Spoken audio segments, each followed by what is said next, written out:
Today we're talking about collapse into now. So if everybody wants to introduce themselves, we'll start with Annie.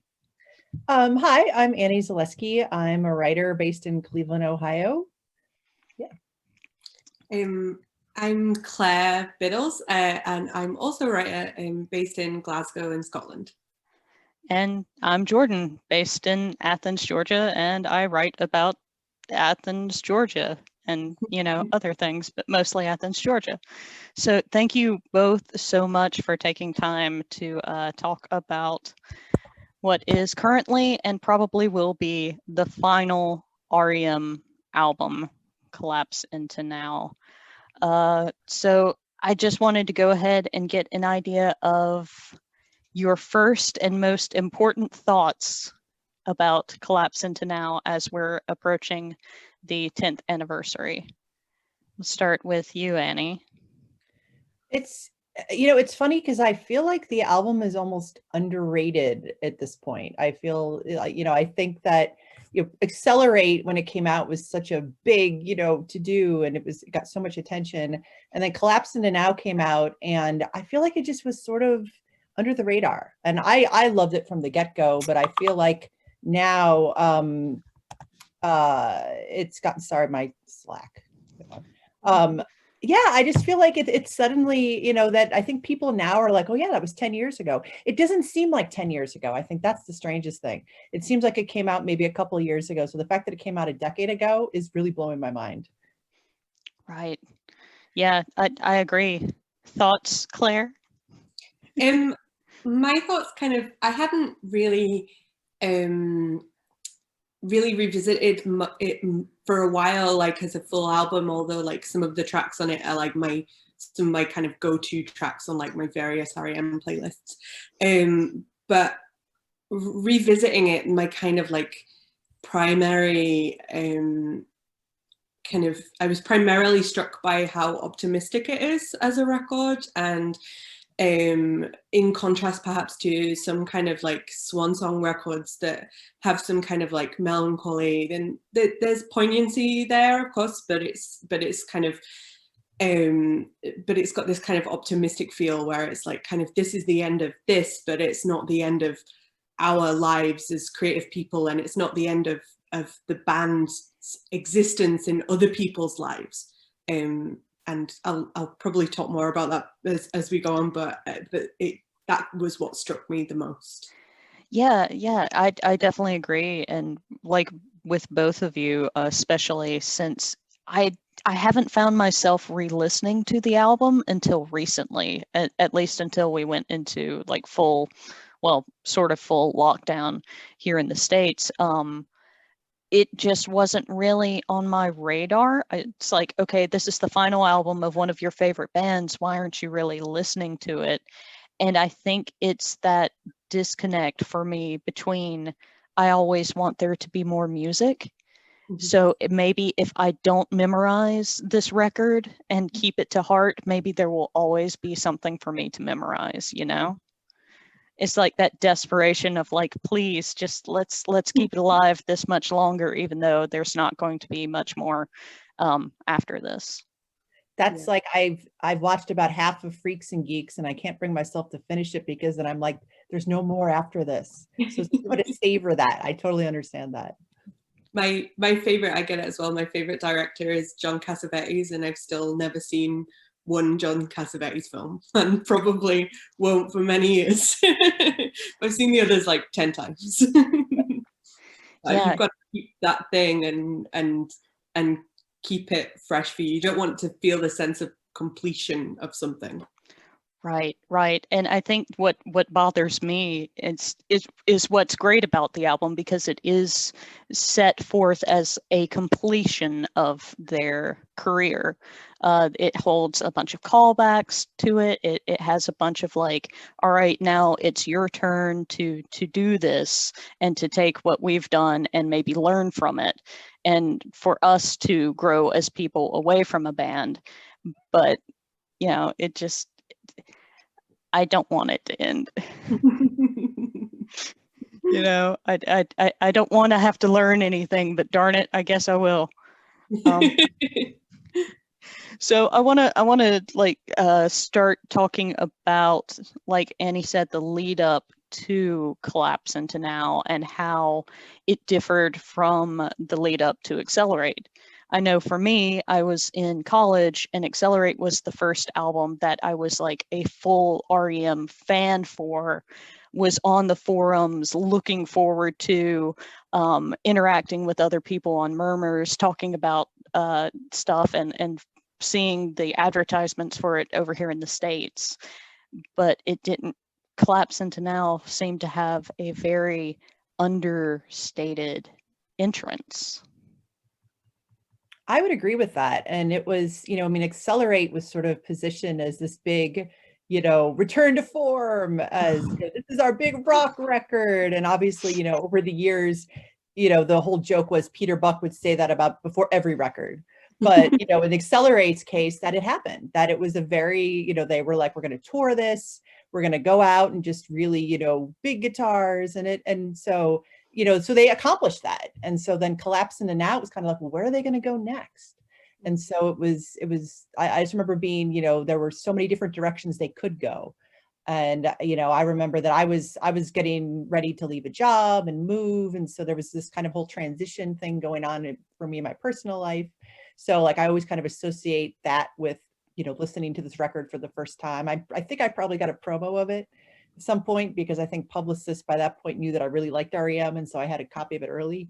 And so, but I just remember there was so much movement and so much kind of, there was a little bit of nostalgia and wistfulness in that. So I really related to that kind of in the lead up to this.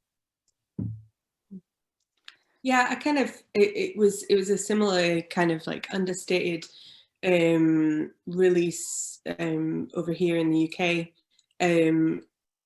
I think we were talking about this when we spoke last week, but there is perhaps like a misunderstanding of R.E.M's sustained popularity in the UK. Like they was still kind of like really huge over here, and the Accelerate tour had been, all these like huge outdoor shows in Manchester, London. I think there was one in Wales as well. So they were still kind of pretty big and doing kind of radio sessions and things like that. So they were kind of like on the radar a lot with Accelerate as they were in the States. But then, yeah, I think Collapse Into Now, I personally was more sort of seeking it out a little bit more because I'd kind of gone from being a huge R.E.M fan to kind of like dropping off around the sun, and then kind of came back at the tail end of Accelerate. So like I was really excited for the record, but perhaps had to seek it out a little bit more than Accelerate, which had this like kind of huge build up. And then of course that was kind of like, then that was a bit of a kind of anticlimax, not because of the material, but because of what happened afterwards. So a strange kind of like stop and start thing that I experienced, at least. Yeah, and if memory serves, it had kind of an interesting lead single. I think It Happened Today was the lead single off of the album, which is maybe not something I would have picked to kind of drive interest in it, but beautiful song, but not necessarily something I'd throw out and say buy this album with, Yeah. And it's funny because that ended up being probably my favorite song on the record. And so when I heard that, I was all in. I was super stoked. It's like, all right, is this what it's going to sound like? Cool. Like, it needs to come out now. Just because I'm such a sucker for harmonies and just the melody and kind of the wordless, harmonies. That's like, so many of my favorite R.E.M songs kind of have that structure or those sort of elements. And so I was very jazzed about that. Likewise. What was your first reaction, Claire? To that song, or to the or just to any of the album at this point? Yeah, like I was, as I said, I was like really kind of back on the R.E.M fan train and like really excited for it. And I think I always really enjoy records that feel like a kind of culmination of a band's experience. And I like ones that are kind of wholly kind of leaps forward as well, or like kind of left turns, but another kind that I like is a real kind of like culmination, rather than like kind of a rehash of a certain point in time. And this felt really like it had, you know, kind of, there's so many kind of twin songs on it that I feel kind of twin to previous songs, like kind of All the Best has that Wake Up Bomb intro, and kind of Discover is a continuation perhaps of the kind of pomp of Accelerate, and there's the kind of country feedback cross with Ebo the Letter of Blue, and you know, like kind of all these kind of callbacks, and I liked that. It felt like a kind of almost like a retrospective or something, and I liked that kind of cumulative feel of it, and I also think like just from like putting the record on for the first time, like I think Discover is like maybe one of the best first songs on any R.E.M record. Like it's just, I love a kind of like huge like fuck you and intro, and like that really is that. It's very declarative. It's like, this is what you're about to get, you know. If this is not the journey you want to take right now, there's the door. Yeah. And R.E.M they really always nailed the first song. I mean, I know the sequencing was so important, but when you look across their entire catalog, they got listeners in right away. You know, Accelerates, you know, Living Well is the Best Revenge. Like, again, like, here you go. This is what we're saying. Fuck you. You know, I love it. Yeah, so good. For me, the closest analog I had was Out of Time. Like this record just haunted Out of Time vibes towards me, you know, especially with Uberlin and Oh My Heart, and you know, all of those, like you said, you know, there were callbacks to that, you know, very special point in most of our R.E.M fandom of that 89 to 92 kind of, you know, let's bring back the mandolins, let's bring back the what was Jason Isbell called it, the plaintive hand clapping. It was sad hand clapping, or was it plaintive? It was something along the lines, I'll have to find it and I will link to it in the description of this video, but it was like so sad hand clapping, you know, and I had never thought about that before, but you hear that in Uberlin. I was just listening to it, and in the breakdown before the last verse, you hear that. And it drives me wild because I can just start putting together all these musical pieces of stuff that we've heard before from the band.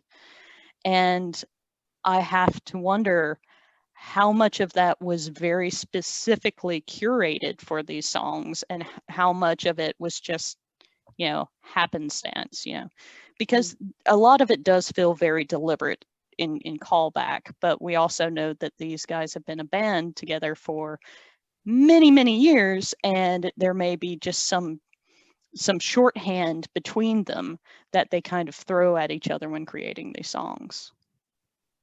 And I think so many of the songs too, like it's funny you mentioned Out of Time, because I always associated this record a little bit more with Monster. You know, like the kind of the bratty, loud music, you know, Alligator, Aviator, Autopilot, Antimatter is always besides being really fun to say, that was always one of my favorite songs. Like, I love that Peaches was on it, and you know, it was just sort of that, like, that punkish vibe, that sort of the glammy callback too.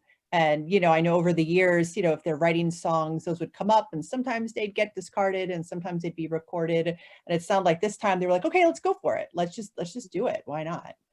There was kind of a freedom, you know, I think, and where you mentioned Out of Time, I think there really was a sonic freedom to this record too, that I think really made it very appealing, because it just didn't, it sounded like they were like, you know, as always, rules, we're going to make our own rules. And it has this kind of own internal logic. It's funny that you say that the kind of punkish feel as well, because I always really get that from, I'm really bad at titles. Is it That Someone Is You? Yes. That's the actual title.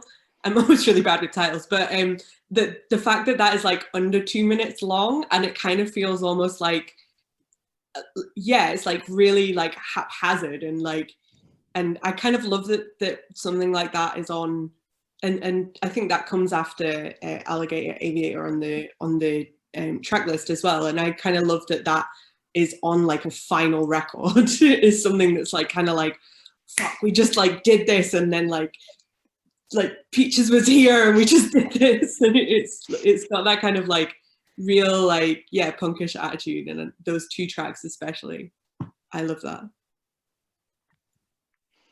Yeah, I really, it's really a tribute to how much their sound has changed ever since the early days of their Chronic Town EP, that they're able to jump from mandolin driven folky almost melodies and harmonies to something that's so punk rock it's 2 minutes long, and you're like, I kind of want more for it. I want more of that song, but it's perfect as it is, so please don't make more of that song, but I want more of that song. Yeah.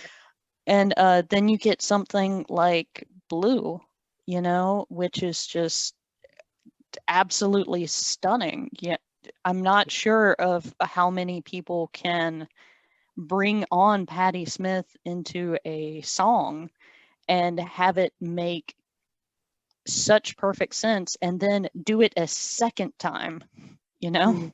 Yeah. And like, and Lenny Kaye is on that one too. And, you know, I love so much that this is the final song on their final record, and Patti Smith is on there because it's such a full circle moment, you know, that Michael has always talked about how much Patti's meant to him over the years and their friendship. And, you know, having her on here just like, is just it's such a poignant moment. And it's such like, if you're a fan, you completely understand what just a great sort of, you know, bit of closure it is. But she's perfect for it. And Lenny as well. And, you know, the combination of everybody and the backmask guitar, like this, I think it's one of their more underrated songs because it's, you know, kind of tucked away at the end of the record. But, you know, it's just, it's so powerful. It's an elegy. It's kind of like the coda to the band. Like we're reading the, you know, it's, you know, I hate to say that, okay, we're at a funeral and, you know, Patti's kind of, you know, reading them out, but it very much is like, you know, sending them on to a better place in a sense. That's kind of more depressing than I meant. Sorry. No, that's a really good way to put it, I think. And I think I really love the as well as having Patti on it, there's the line about, I want to make Patti proud, and I want to make my brothers and my sisters proud, and all this, and it's just like, it's so moving. And so, and again, like the song is got this kind of mournful feel, but the lyrics, in especially at the end when it builds to that section, and he's like, this is my time and I'm alive and I'm glad I'm alive, and I'm paraphrasing, but it's just such a beautiful kind of, again, optimistic declaration that even though this is the last song that we will ever do, this is, you know, we're all still here and we're still kind of creatively on our game, and we will still be like this, and you know, and life is so many other things. It's these friendships that are represented on this song and on this record, and life is all of that as well as existing as a band, you know. Yeah. And speaking of friendships, you know, you've got a longtime contributor, Scott McCoy, on there, who actually gets a full songwriting credit for Oh My Heart. And then you've got, you know, the late great Bill Rieflin, who, God, I miss that man. But both of whom had been with the band for several years, and I think, you know, we should absolutely, you know, pay attention to their contributions, even though they weren't formally a part of the band. They definitely add just that much more, you know, to a 3-piece. Yeah. And I mean, Bill Rieflin is just, I mean, I miss him too. I mean, he was just, I mean, when you look at his career, he drummed with, I mean, what a monster drummer. He drummed with everyone from, you know, Ministry to King Crimson to R.E.M. I mean, talk about, you know, eclectic. Talk about range. Yeah, exactly. But he just really, you know, he kind of brought that steady, you know, that steady heartbeat to all of these songs. And but because he had such great range, he could, you know, they could throw a song at him, be like, all right, we need to do something kind of slow, do this. All right, we're gonna like rock it out now, you do that too. You know, he was a really good drummer for kind of the, you know, the back half of their career that was just, you know, was so eclectic. The R.E.M's, you know, career eclectic. Mm-hmm. Yeah. Speaking of Scott McCaughey and Oh My Heart, it's interesting to me. I don't know if you guys know this, but Oh My Heart was used in a commercial here in Athens, promoting UGA and Athens back in, I want to say like 2011 or 2012. We had a bad commercial advertising the University of Georgia. It was not well received. So a bunch of locals kind of got together and decided to do this very elegant, very beautiful and moving like shots of campus and downtown. And Oh My Heart was used in the back of it. And it's interesting because I do associate that song very strongly with Athens. Because it is that place is the beat of my heart kind of thing. And even though the guys don't reside here full time anymore, I still see the fingerprints of town all over this record, especially when you have something as heavy as, you know, Oh My Heart, or it happened today. Those kinds of songs just feel very local, but they also feel very global. And I think that's part of the appeal of this whole album, because you've got something like Uberlin. I've never been to Germany, and I think I've been overseas just once. So that kind of wanderlust and travel into a city from a different place really comes across specifically in Uberlin, and the wonder of trying to navigate a place. It just struck me as something that was relatable. I always listen to one of my best friends lives in Berlin, and so I'm there like usually when it's not pandemic. I'm there like semi-regularly, and I always listen to that song when I'm like taking the train, because it feels so much like a song you listen to when you take the train, and it's like got that kind of like that, yeah, like you say, that feeling of wanderlust and that feeling of like kind of navigating somewhere by yourself and not knowing what will happen, and I really like that is echoed within the record with Discoverer, which is, I think Michael has talked about as being one of the only kind of songs about his experiences rather than a character, about his time when he moved to New York. So I feel like those two songs are kind of twin songs within the record. They're kind of almost the same thing, where it's kind of, you know, the feeling of like a place having so much potential for you, and being able to kind of find yourself in a place and make mistakes and change things up and find, you know, because Uberlin is kind of like, the lyrics are kind of like, you know, it's quite mundane really, but it's kind of about finding these like beautiful moments scattered within your day, and that's kind of like both songs I think do that for me.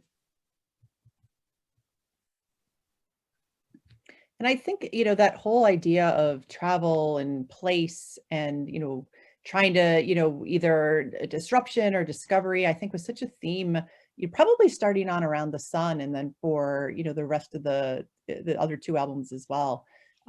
You know, which is so, you know, I think Accelerate obviously had a lot, you know, Houston, you know, very explicitly, and also, you know, Hurricane Katrina as well. It's just very interesting that, you know, I think that they toured less, but the idea of travel and what it means to be, you know, global, and how, you know, you fit in, and how you, as like a citizen, you're not like a rock star on tour, you're a stranger basically trying to blend into a crowd, and how you experience a city and people that way, I think is really interesting. And I think, in hindsight, I think we can kind of see that shift a little bit in Michael's lyrics that maybe wasn't as obvious at the time. But there's something kind of really profound about that, about, yeah, you're wandering around and trying to find, where do I fit in now? Where do I fit in as, not, someone who's has attention all the time, trained on them. And so it's almost like he started shifting even long before they kind of broke up. And we, you can kind of see that now. Yeah, that's really interesting, actually. So true.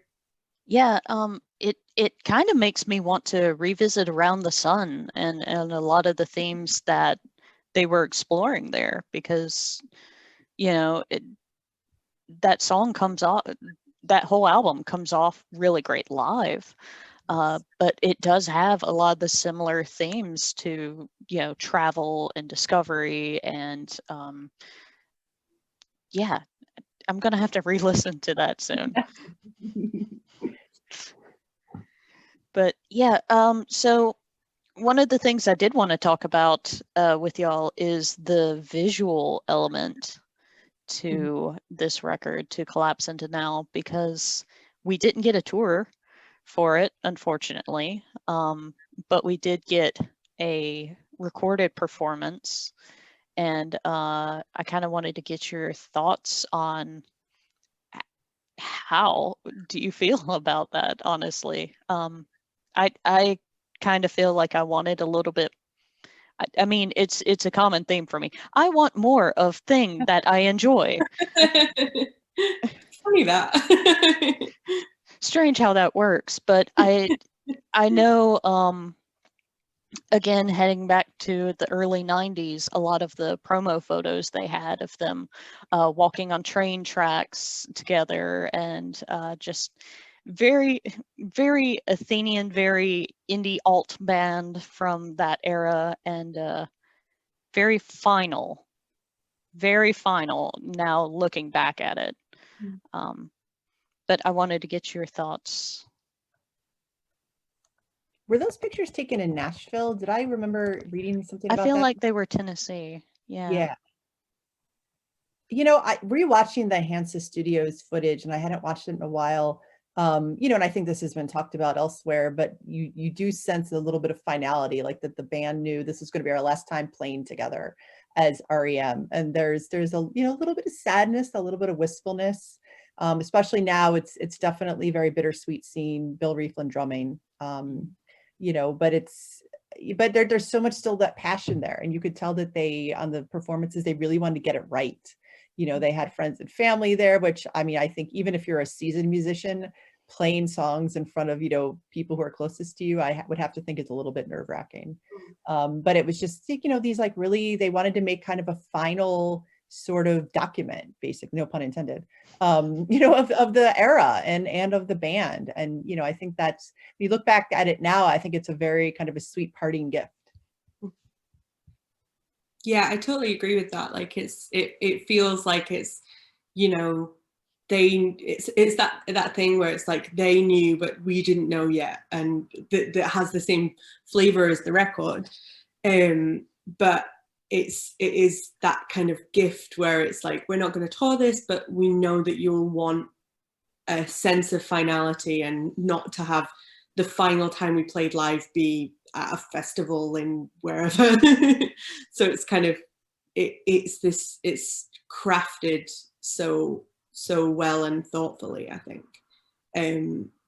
I also like the way that, watching it again today, as well as, like you were saying, Annie, with the having friends and people watching, and there's a real sense of kind of like closeness and intimacy there. But I really like how just the performance is set up in the studio, which is that they're kind of like on the band are all facing each other in the middle, and it's almost like a kind of reversed out kind of feel. So like they're kind of looking at each other, then there's kind of people filming it and taking photographs, and then there's the people watching right at the edge. So it's kind of like this weird kind of reversed out audience thing, where you get the feeling that, as well as doing it as a kind of gift, as you say, and just a performance for their friends and close people in their lives, it's for them as much as it is for that, or primarily for them.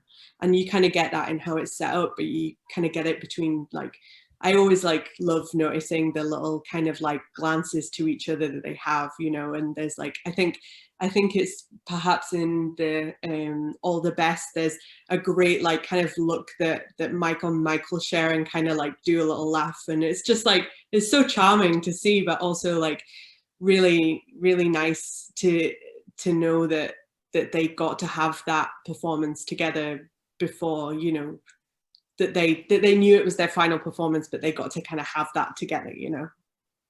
I love that. I think, you know, I think that's also such a really good observation, is that there was, you know, that sort of, you know, it's a callback to their first show when they were playing, you know, doing a show for friends at a birthday party. And, you know, but they were like, you know, being able to have this kind of moment of closure on their own terms, like, hey, we're going to play to each other. And because, I mean, I think at the end of the day, that's what everyone said, is like, look, we're still friends. We enjoy playing with each other.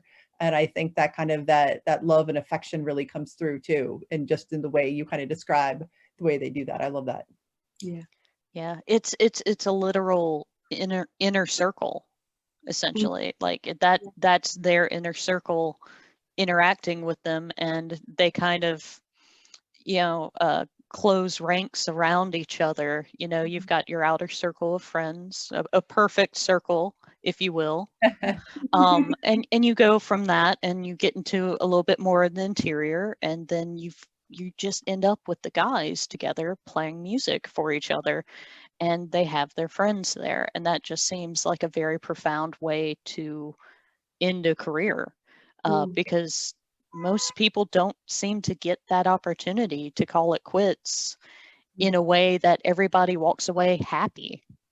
Yeah.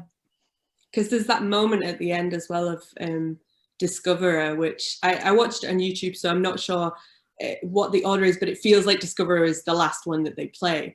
And because there's a moment at the end where they all kind of like, you know, I think Michael kind of sits down, and there's a bit of a kind of moment where it's like, right, that's it, it's done. And it's just so like, yeah, it's so moving.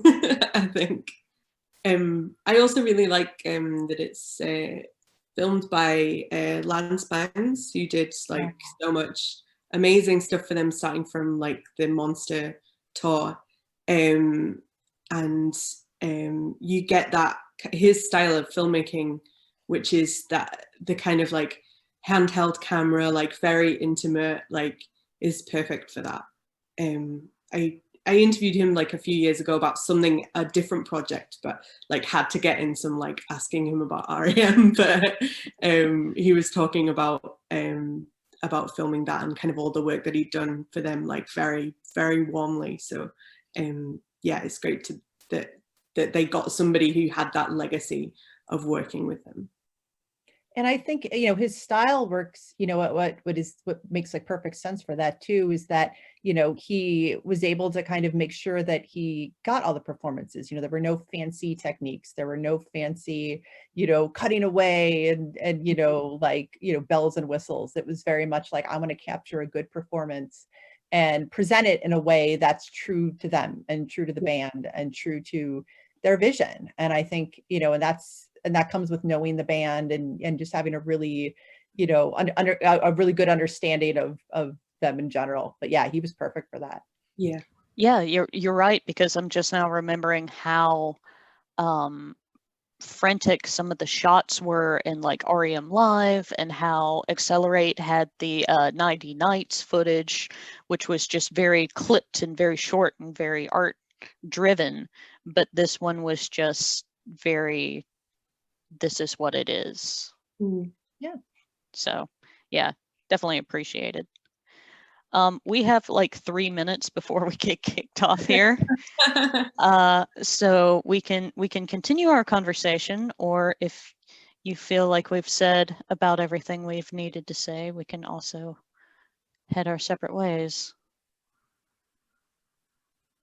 I can't think of, I think we did a pretty good job covering everything. Yeah. Yeah. Yeah. So. I think so.